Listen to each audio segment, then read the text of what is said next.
Hi everyone, welcome back. In today's video, I'm going to share a recipe for a dry pepper shrimp or Hong Kong style shrimp. If you go to any Chinese restaurant in Trinidad and Tobago and you ask for Hong Kong style shrimp or chicken, this is how you'll get it. They batter it and then they deep fry it and then toss it in lots of pepper because it's a very peppery or spicy dish.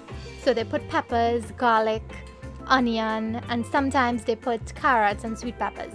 So it's so delicious and I'm so happy to share the recipe with you all today. I don't know exactly the ingredients that they usually use in it, but from tasting it, I tried to come up with my own version of it.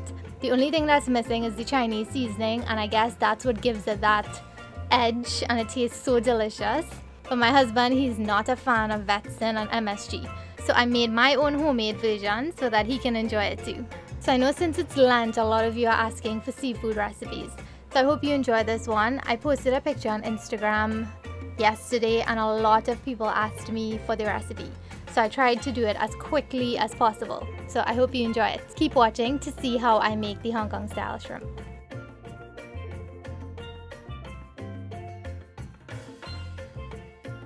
So I have some shrimp here that's washed and cleaned already.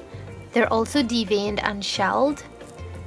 The only thing I did was I left the tails on because it's much easier with the tails on to fry it and even to batter it.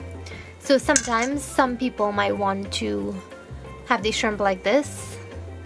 You know, sometimes when you buy shrimp it's flattened and it's not curled like it usually is. So to achieve that, you have to slit the bottom in a few places.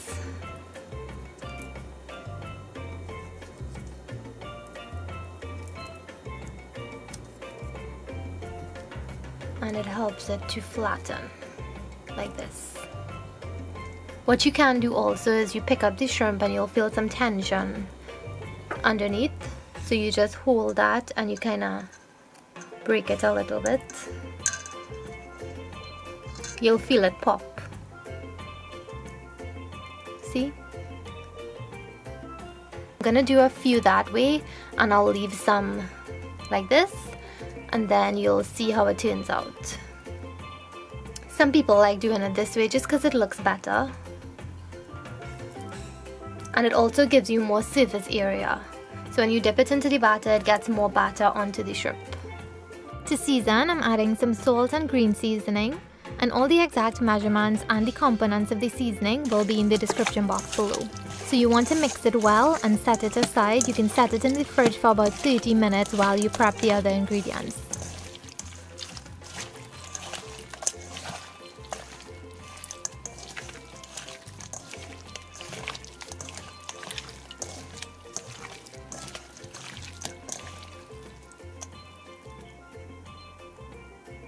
For the batter, I'm starting with an egg and some cold seltzer water, or you might know this as soda water, or you can even use some cold tap water and some salt and just mix everything.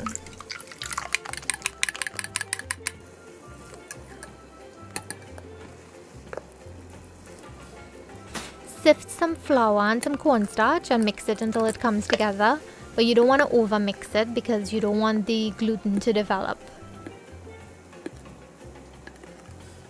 Put some oil to heat up and add some slices of garlic and a piece of hot pepper just to flavor the oil a little bit. And I have my heat on medium-high right now. Let it fry and remove it after about 2 minutes.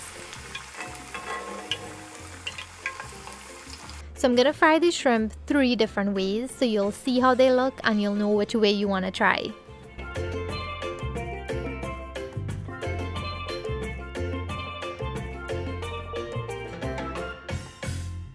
For the first method, I'm going to coat the shrimp in the dry cornstarch and then I'm going to dip it in the batter.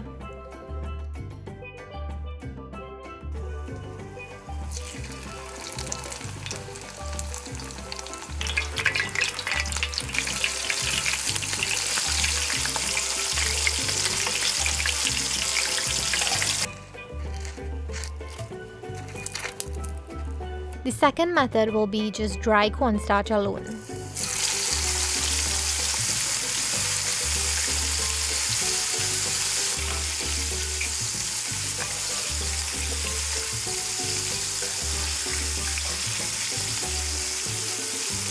And the third way, I'm just gonna dip the shrimp in the wet batter alone. And you want to fry the shrimp for about 1.5 minutes on each side.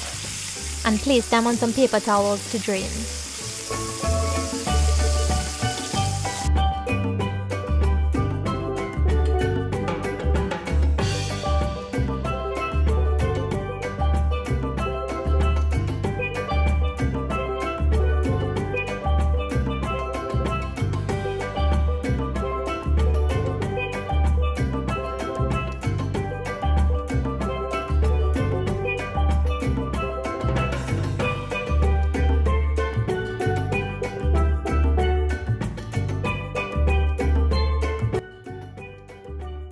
Now I like to double fry the shrimp because I find that they become crispier as well as less oily.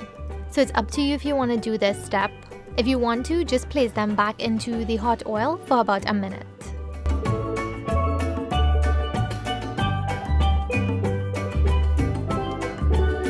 So I find that when it was fried with the wet batter alone, the seasonings kind of fell out into the batter, so it didn't really stay on the shrimp. But if you dip it in the dry cornstarch first and then you put it in the batter, it stayed on better, but then it left a very thick shell on the outside. Now here are the ingredients to make the Hong Kong style or the dry pepper shrimp. I'm using onion, pimento peppers, garlic, hot peppers, and bird peppers or chili peppers, celery stalks and leaves, chopped shadow beni or bandhania, and some chive or scallion. To a wok on very high heat, I'm adding some sesame oil, and you can use whatever type of oil you like.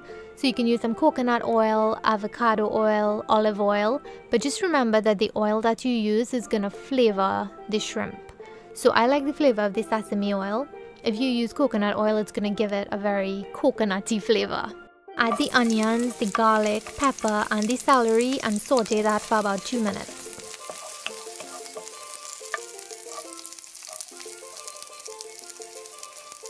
And then you might have to run out your kitchen because depending on the amount of peppers that you use, your entire kitchen is gonna smell like pepper. I had to literally drop everything and run outside. And at this point, when it's finished, now you can add some salt or some Chinese seasoning if you want and turn the heat off. And I like adding a little bit of the bandhania and the chive right now and save some for garnishing. Now add this mixture over your shrimp and mix it well.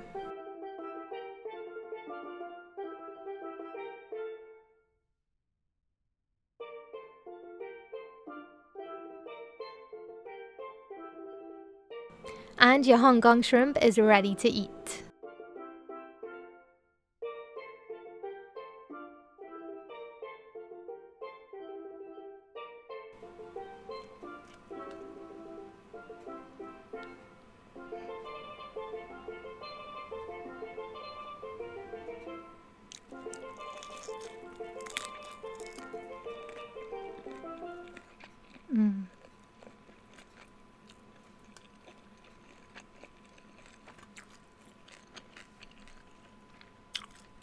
Even though it's hot already, I'm gonna bite this surely.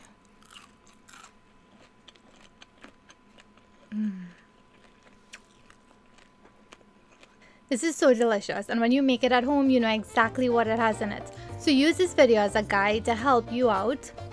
You don't have to do it exactly how I did it.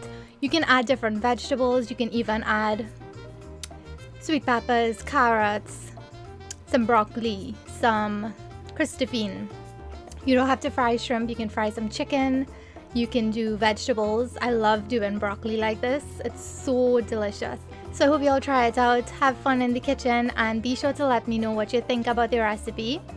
So I hope that the video was really helpful. Make sure you give it a thumbs up if you liked it. If you haven't subscribed yet, subscribe to the channel to see all the latest videos. And if you want to leave any comments, questions, or suggestions, leave them in the comment box below. You know I always love hearing from you all. So I hope you enjoyed the recipe. Until I see you all next time, bye.